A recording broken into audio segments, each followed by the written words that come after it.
It's Tuesday, and welcome to Tiltcast Shorts, new show that used to do midnight releases at GameStop. I'm Nas. I'm Jason. I'm Rusty. Oh boy, well, you did. Yeah, I still fondly remember standing out in the semi-cold. I can't call it cold anymore, but the semi-cold of fall. Well, and doing a midnight release. We've done more than a midnight release. This show has been around so long. If you go up on the proper length podcast episodes, basically anything before October, and go back to about, I don't know, when was Skyrim release? 11/11/11, right? Yeah, there was that. That was like season one. We did. We also did the PS4 release, right? So we are very familiar with GameStop midnight releases. Mm-hmm. That might not be a thing anymore. Well, I mean, that really hasn't been a thing for a while. No, but I'm just saying, like, the actual physical location. Like, right now, they are shuttering 390 stores, with some reports indicating nearly 400 stores may be affected, which is crazy. I think it hasn't in recent years, and it's funny because we keep going back and forth about cost of hardware. Like, we typically favor PC gaming on this show. And I would say, this is a rough estimate, but maybe like 2017, 2018, right before the current gen consoles were like really a thing, we started to kind of back off on physical releases of stuff in favor of Steam, right? And PC gaming. And I think the show in general, like, really focused on kind of doing your own DIY PC building. I know at some point we released like a cheaper build of a PC. And so we weren't kind of put into that physical space anymore for games, right? The focus for this show really focused on, you know, older stuff, or not older stuff, on PC gaming, right? And indie stuff. Mm-hmm. The crazy thing is that back in 2024, they had closed 590 stores. So we're in a place right now where GameStop is really closing down, and it's kind of like an end of an age kind of thing. Like Jason, you said, like, yeah, we all saw this coming, right? But, you know, they've had a 27.5% drop in net sales year over year, with their hardware sales being down 30% and software down 33.9%. And I think a lot of that is that both on, you know, PlayStation, on Xbox, and on Switch, right? Like, the prevalence of games being digital download only has freed up a lot of shelf space for people, though I still kind of like that physical thing, right? But yeah, it's sad. It's sad. It's very sad. I mean, yeah. I'm not the biggest GameStop fan. I'm just sad that physical media is like starting to phase out finally. Well, there's a lot of minuses to physical media going away. I mean, obviously, just game preservation, the fact that, like, yeah, you could go to, your retro gaming store right now, and you could pick up the same games you played as, well, at least I played as a kid. The actual same physical games, like, there's nothing changed about them because they were completely offline. All the code is, like, written onto hardware, and that is not how games have been for years. And I've thought about that. Like, at this point, it's pretty extreme retro, but, like, I thought about getting a Super Nintendo, right? Like, that was very much a golden era of gaming, was Super Nintendo, specifically Super Metroid for me. And going back and playing some of those old classic platformers and stuff like that.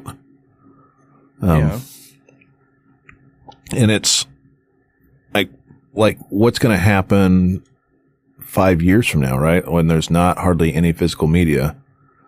What do you just get a console and you play old games that you downloaded? Like, that's just weird, right? Like, there's something, I like that little bit of tangibleness to some of that stuff. There is that, but I mean, you're also, so I don't know. So that is, it brings into like game preservation, which is it's a big thing that we've talked about previously, and there's whole movements behind it, right? But we're all fairly nostalgic individuals for some of this stuff. Yeah, but when it comes down to it, is GameStop itself, while it's kind of in my head, it was a destination, kind of like Toys R Us. Toys R Us was a destination when you were a kid. You wanted to go to Toys R Us just because, like, it was the place to go that was specific to your interest, right? And GameStop still, like, I have memories of going to GameStop and picking up like obscure pieces of hardware for games. I remember going to GameStop for PC games when PC games came in boxes. Yeah. I still have Fallout 1 and 2 original discs. I don't have boxes anymore, but I have original discs. The way I discovered it, and I don't think people know this, but old people on the show, John from Picking Up the Pixels and Trent, who hasn't been on the show in many seasons, but still helps us on the back end, used to work for a web design company, and I bought 2 physical copies, one of Fallout 1 and Fallout 2 that came in a 2-pack at Walmart in a physical box. And I installed it on all of the machines, and when we didn't have anything to do, we just played Fallout, because the business was really inconsistent. But that's what I used to do. We played Fallout on CD-ROM, on the web design machines, and the nearly 2 to 3 hours of dead time we had every day after building websites. So that was the thing that you could do, back then, and you could go someplace and pick something up. Like, I still remember, like, for the PlayStation 2, I think it was PlayStation 2. There was a floppy drive to memory card conversion thing that was super niche. Like, it takes normal computer floppy disks like the ones you get from AOL at the time and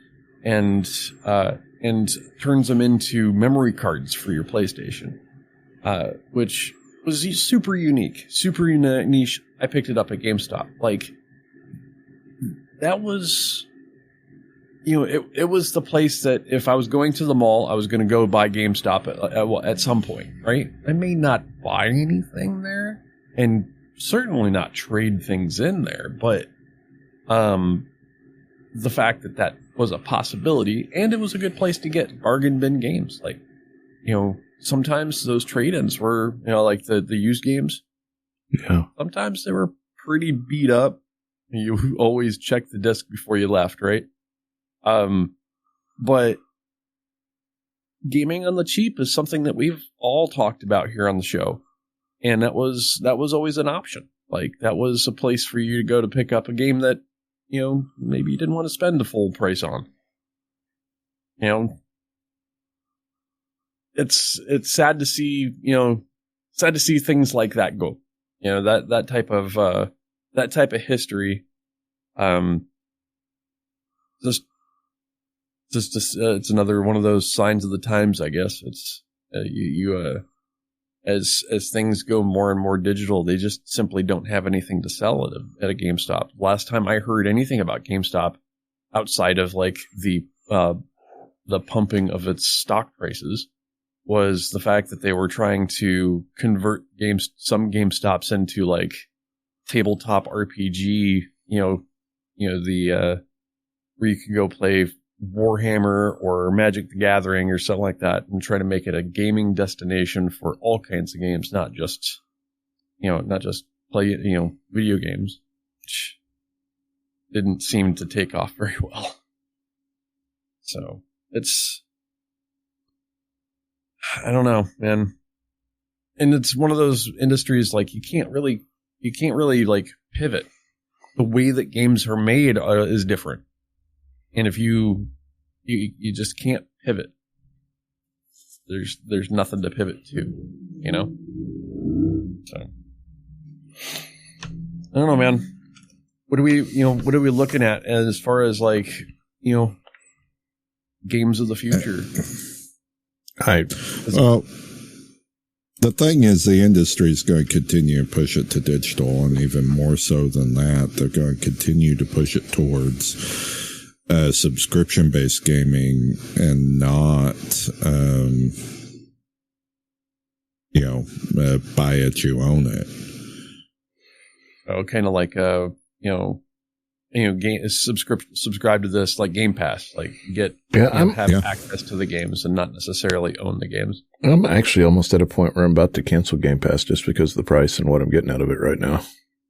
I'm not getting much out of it myself, and I noticed that just the other day. It's like the new releases have been lacking. Yeah. I'm probably going to give it a little bit more time. I need to see if there's anything that's going to be coming down the pipe. I want to see if there's a shadow drop for the thing. Yeah, there's a couple promising things coming down the pipe. They're just rumors at the moment that we're vaguely talking about. If you're curious, you'll know what we're talking about. Mm-hmm. But outside of that, there's only a couple things. Like, the most recent game that was added to Game Pass was Final Fantasy, like the Pixel Remaster, the very first Final Fantasy game. Yeah, if I really want to play that, I have the money to pick that up.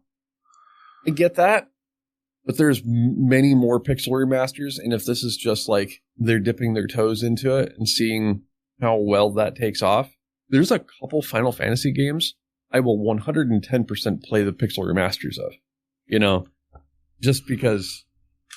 And you like Final Fantasy. Games. We know you like Final Fantasy. I love those games. I love me a good turn-based RPG. So, yeah, but what do you? Well, Tactics is on Steam right now.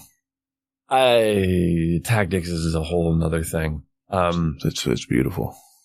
It is grindy as hell. It's great. It's not what I want to play right now as far as Final Fantasy is concerned. It's fair, but that's me. So, what's your guys' thoughts? GameStop, shuttering their stores. You guys have fond memories of going to GameStop, spending your nights out there with a bunch of other like-minded nerds, getting that day one release. Leave us a comment. Yeah. Find full episodes of the show and record those at tiltcast.com, iTunes, and Spotify, as well as youtube.com/tiltcast shorts with a Z, as well as the shorts. Come back on Thursday. We'll get you guys some more news. See y'all. Peace.